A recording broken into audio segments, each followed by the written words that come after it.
Scooby-Doo, just a simple Saturday morning cartoon from the 1970s. Well, what if Scooby-Doo wasn't so simple and was a bit more serious? What if Scooby-Doo had an ongoing narrative rather than just a monster a week? What if the characters themselves actually had an arc and were able to grow and develop? What if I told you this hypothetical actually happened? Pretty recently, in fact. Enter the 2010 Cartoon Network series Scooby-Doo, Mystery Incorporated. I'm not gonna lie, I'm not a Scooby-Doo fan. I definitely enjoyed Scooby-Doo Where Are You and A Pup Named Scooby-Doo as a kid, but I wasn't into any of the other series or movies. Actually, I remember watching a few episodes of What's New Scooby-Doo as a kid and really disliking it. I don't really remember the show very well. A lot of people like What's New Scooby-Doo's theme song, but I actually kind of hate it. It just sounds like the most stereotypical 2000s rock song, which isn't a genre that I really like. Regardless, the point was, anything modern Scooby-Doo to me sort of revolved around the What's New Scooby-Doo series. I always saw Scooby-Doo as a franchise that should have died out a long time ago, which is, of course, why I never bothered keeping up with the franchise. However, I kept constantly hearing good things about Mystery Incorporated and decided to give it a watch. Which usually, whenever I'm hyped up towards something, I am incredibly disappointed. This is why I still haven't seen Stranger Things or Tiger King. It's kind of hard to not hate the shows and find flaws whenever everyone is claiming it to be this amazing show. But with Mystery Incorporated, I went in and gave it a fair shot, and much to my surprise, actually really enjoyed myself. Scooby-Doo is one of those series that will get rebooted over and over and over again. It's rare to see a reboot actually stand out in the positive sense, but Mystery Incorporated makes sure to be one of the reboots that does. The show has a unique art style to Scooby-Doo that I'm mixed on. I do like that they made Daphne's eyes purple circles, as it stands out more than just black circles, but I don't like how flat Fred's face looks. Regardless, I think a unique art style was necessary for a unique series like this. Instead of having the gang be an indeterminate age, how old are we on a scale of 14 to 32? They are clearly teens and stay within a town known as Crystal Cove, where they live with their parents, go to school, and solve mysteries. Since the show is going in a more narrative-based direction, I actually like this change. Sticking them within a smaller area gives much more room to build the world.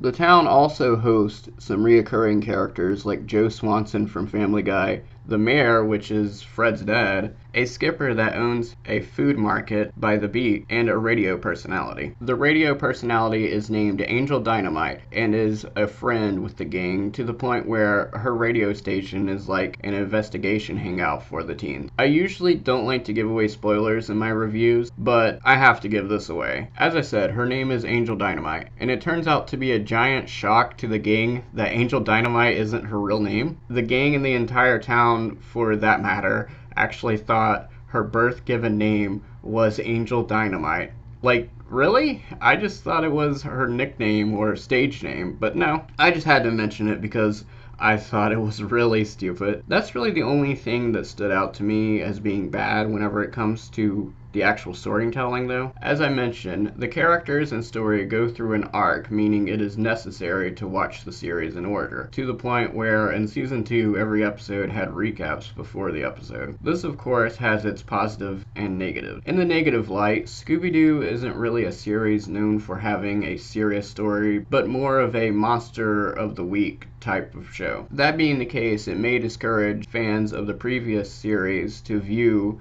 since they won't be able to just watch the episode with the Headless Man or Krampus. This is also hard for reruns because they have to put episodes in a certain order for them to actually make sense. Whenever other shows like, say, Gumball, you can watch an episode from season 5 and then an episode from season 3 and it make perfect sense. However, it does have its positives, as it makes you want to watch more episodes as you really want to know what will happen next. It also makes a really good binge watch, and it allows you to get more involved with the characters. This is the first time I actually cared about what happened with the relationships between Fred and Daphne, or Shaggy and Velma. You can actually see the characters grow, and it makes it much more interesting for me at least. A lot of people have said Velma doesn't need the rest of the gang and could actually solve mysteries on her own. I used to agree with this, but there is an episode of Mystery Incorporated that actually disproves this theory and shows that all 5 members are needed. Even though comedy isn't Mystery Incorporated's main focus, it is still a piece of making the series good.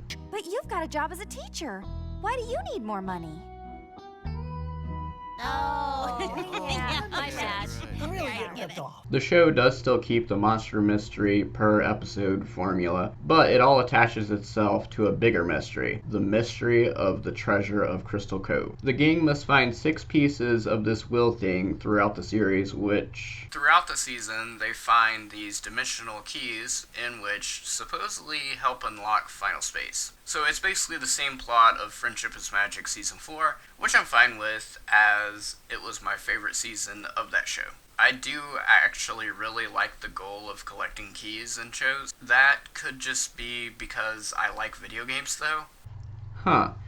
Anyway, they do have help from a mysterious stranger calling himself Mr. E, who gives them clues. However, the gang isn't sure if they can trust Mr. E.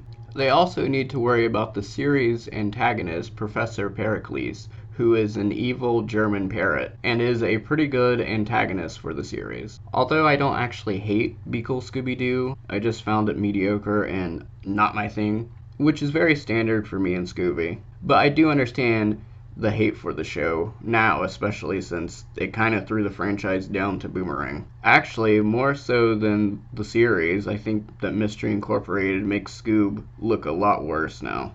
I mean, it was already a bad movie. And apparently he's been stealing Netflix by using his mother's account.